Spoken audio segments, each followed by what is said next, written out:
नमस्कार, मैं हूं अविनाश और आप देख रहे हैं एबीपी अनकट। राजस्थान में मुख्यमंत्री अशोक गहलोत और उप मुख्यमंत्री रह चुके सचिन पायलट के बीच वो सब कुछ हुआ जिसे नहीं होना चाहिए था।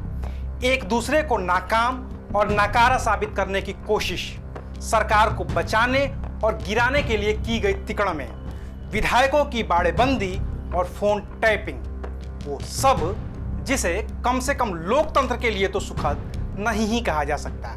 लेकिन ये सब हुआ पिछले 1-1.5 महीने में और अब ये सब खत्म होने की कगार पर है। पायलट कांग्रेस के साथ आने को राजी हो गए हैं, अशोक गहलोत साथ काम करने को राजी हैं। बीजेपी अब बैकफुट पर है और ठगे से खड़े देख रहे हैं वो लोग जिन्होंने इनको वोट दिया था। लेकिन सोचिए कि अगर ऐसा ही कांड अमेरिका में हुआ होता तो क्या होता। वहां अब तक सरकार गिर गई होती। और ये बात मैं हवा में नहीं कह रहा हूं, असल में वहां पर एक बार सरकार गिर चुकी है और वो भी फोन टैपिंग की वजह से। वो किस्सा क्या है, इसी पर मिलेगा आपको आज का बिन मांगा ज्ञान।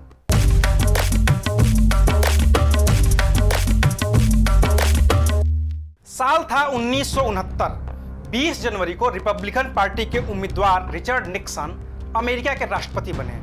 शुरुआत के 2-2.5 साल तक तो सब कुछ ठीक चल रहा था। आखिरी साल फिर से राष्ट्रपति के चुनाव का था। निक्सन अपनी तरह से तैयारी कर रहे थे, लेकिन उन्हें यह भी पता करना था कि उनकी प्रतिद्वंदी डेमोक्रेटिक पार्टी की तैयारियां क्या हैं। इसके लिए उन्होंने अपनी ताकत का इस्तेमाल किया। कुछ लोगों को डेमोक्रेटिक पार्टी के नेशनल कमेटी के ऑफिस यानी कि वाटरगेट होटल कॉम्प्लेक्स की जासूसी का काम सौंप दिया। जासूसों ने उस कॉम्प्लेक्स में रिकॉर्डिंग डिवाइस लगा दी ताकि उनकी पूरी बातचीत को सुना जा सके। सब ठीक चल रहा था कि अचानक से एक दिन रिकॉर्डिंग डिवाइस ने काम करना बंद कर दिया।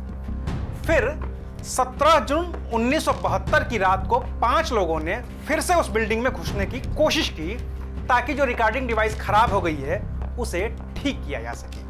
अभी वो तारों के साथ छेड़खानी कर ही रहे थे कि पुलिस पहुंच गई और उन्हें गिरफ्तार कर लिया गया। अगले दिन अमेरिकी अखबार वाशिंगटन पोस्ट में इसकी खबर छपी।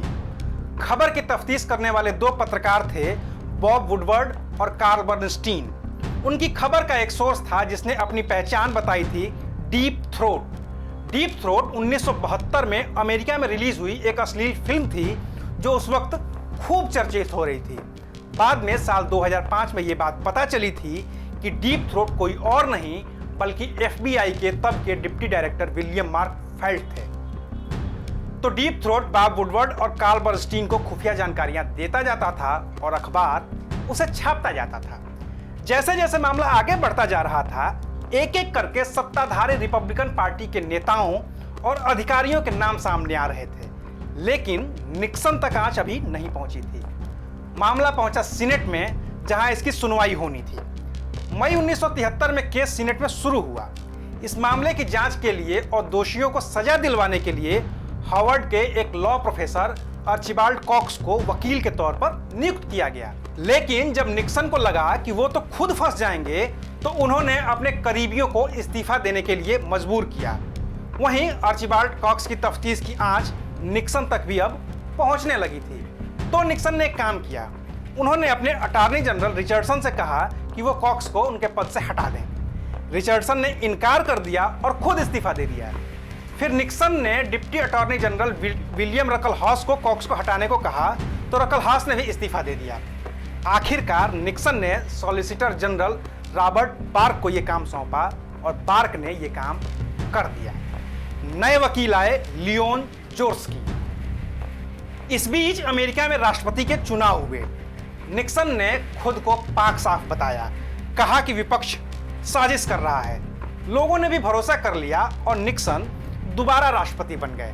लेकिन वो अपने पद पर लंबे समय तक नहीं बने रह पाए, क्योंकि उन्होंने वाटरगेट कांड की जांच के लिए जिस नए वकील लियोन जोर्स्की को नियुक्त किया था, वो कॉक्स से भी एक कदम आगे निकले।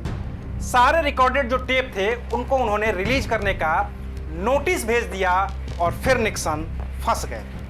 30 अक्टूबर 1973 को निक्सन के खिलाफ महाभियोग का प्रस्ताव लाया गया।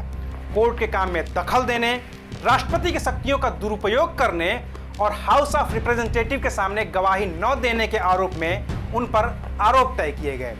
6 फरवरी 1974 से महाभियोग पर सुनवाई शुरू हो गई। अब निक्सन के पास कोई रास्ता नहीं था। 9 अगस्त 1973 को वो टीवी पर आए, अपनी बात रखी और फिर इस्तीफा दे दिया। अमेरिका के इतिहास में ये अब तक का पहला मामला था जब किसी अमेरिकी राष्ट्रपति ने पद पर रहने के दौरान ही इस्तीफा दे दिया था।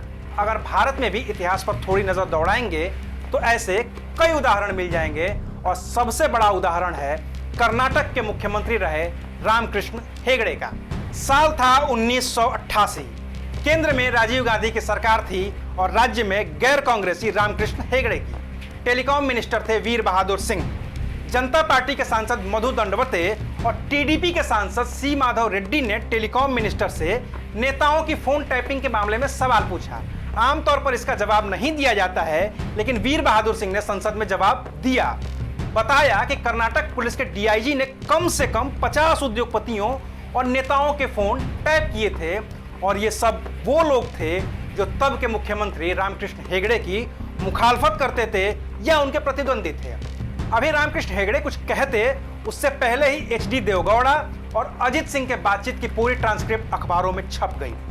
सुब्रमण्यम स्वामी ने तो एक लेटर जारी कर दिया जिसमें इंटेलिजेंस के एक पूर्व अधिकारी ने कर्नाटक के कुछ नेताओं, कारोबारियों और पत्रकारों का फोन टैप करने की बात की थी। अब सत्ता पक्ष और विपक्ष दोनों ही हेगड़े का इस्तीफा मांगने लगे। हेगड़े के पास भी कोई विकल्प नहीं था। मजबूरी में वो दिल्ली आए, एक प्रेस कॉन्फ्रेंस की। 10 अगस्त 1988 को वो बेंगलुरु लौटे और फिर गवर्नर अशोकनाथ बनर्जी को अपना इस्तीफा सौंप दिया। ये 2 कहानियां हैं। एक दुनिया के सबसे ताकतवर देश की जिसके राष्ट्रपति को फोन टैपिंग में इस्तीफा देना पड़ा। दूसरी कहानी है भारत के एक राज्य के मुख्यमंत्री की जिसे फोन टैपिंग में इस्तीफा देना पड़ा। तीसरी कहानी की इबारत भी कमोबेश लिखी ही जा चुकी थी, लेकिन अभी वो अपने अंजाम की ओर बढ़ती उससे पहले ही किस्से का पटाक्षेप हो गया और कहानी अधूरी रह गई। एबीपी न्यूज आपको रखे आगे।